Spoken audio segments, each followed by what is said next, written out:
Today, we're going to go over calcium lactate crystals on cheese in less than 7 minutes. Calcium lactate is a powdery soft crystal found on the outside of some cheeses like cheddar, Colby, and Gouda. It's considered a quality defect by most customers and can sometimes be mistaken for yeast.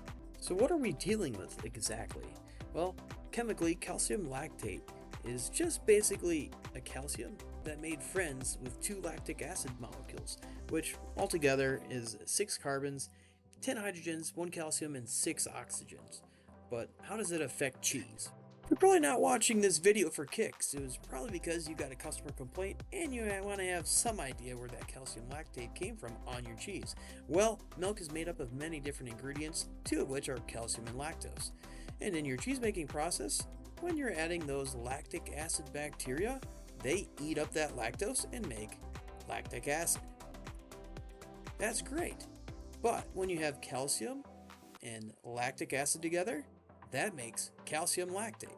That alone is not bad, but it's not necessarily going to be soluble if you have too much of it. And the solubility of calcium lactate in water is around 3.8 grams per 100 grams.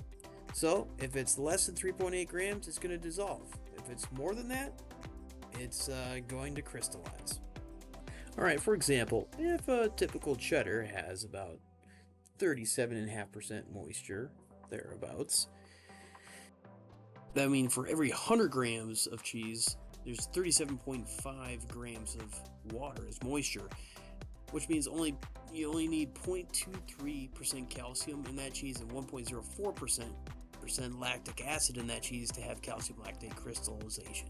There's 2 things that are going on at the same time. So the lower that pH goes, that's due to that lactic acid content going up, right? Which means that there's more calcium that can bond to that lactic acid. But at the same time, the lower the pH, that means the calcium can actually dissolve in that solution. So typically at a pH of less than 5.2, that's when you begin to potentially see calcium lactate crystallization occur.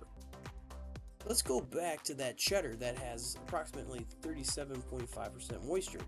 On average, there's about 0.7% calcium and between 1.2 and 1.6% lactic acid. That's way more than what is necessary for crystallization. Now that I've properly bored you with numbers, let's take a look at a visual representation of what's really happening. So say you have a piece of cheddar cheese. If you have a pH that goes below around 5.2, that in combination with higher temperature is going to make that cheese sweat, or basically have the moisture go toward the exterior parts of the cheese. And what's it doing? It's bringing calcium and lactic acid along with it.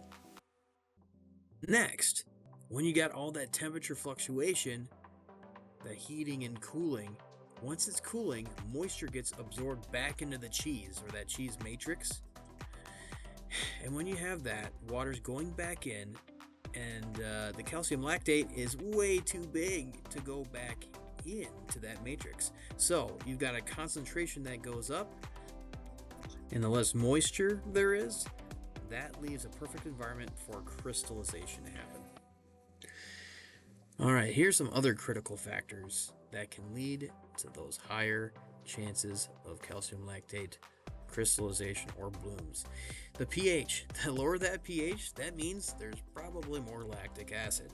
When there's more lactic acid, it can bind more of that naturally occurring calcium. On top of that, calcium is more soluble that lower that pH is. Then temperature fluctuation. If there's more temperature abuse, there's more chance for that cheese to sweat and more of a chance for that calcium lactate to form on those surfaces. With packaging, if you have where it's not tight to that cheese, where there's creases, where there's cheese uneven at the surface, those are places where you can have seeding that occurs of those calcium lactate crystals, because water can collect there. And when there's water, it can be reabsorbed in that cheese matrix, and then you have a concentration of that calcium lactate, and then you can have crystallization. And then with the percent of lactose and that's in the milk, you can have that with UFing. With more lactose, you got more stuff for those cultures to eat, makes more lactic acid.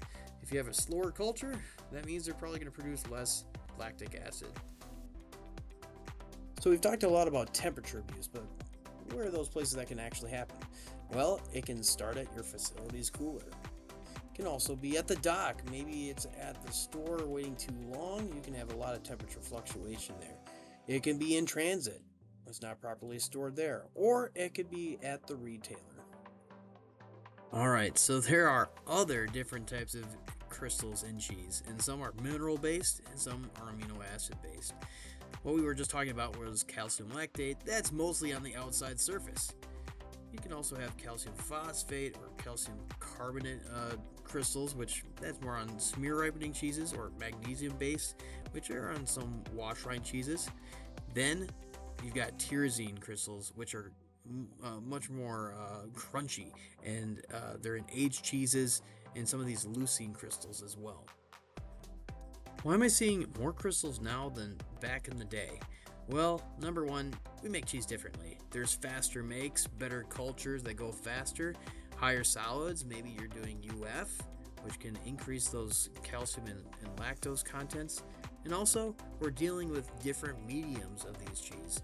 They can be in cubes, they can be in slices, and that increases the surface area and potential for that packaging not to be perfectly aligned.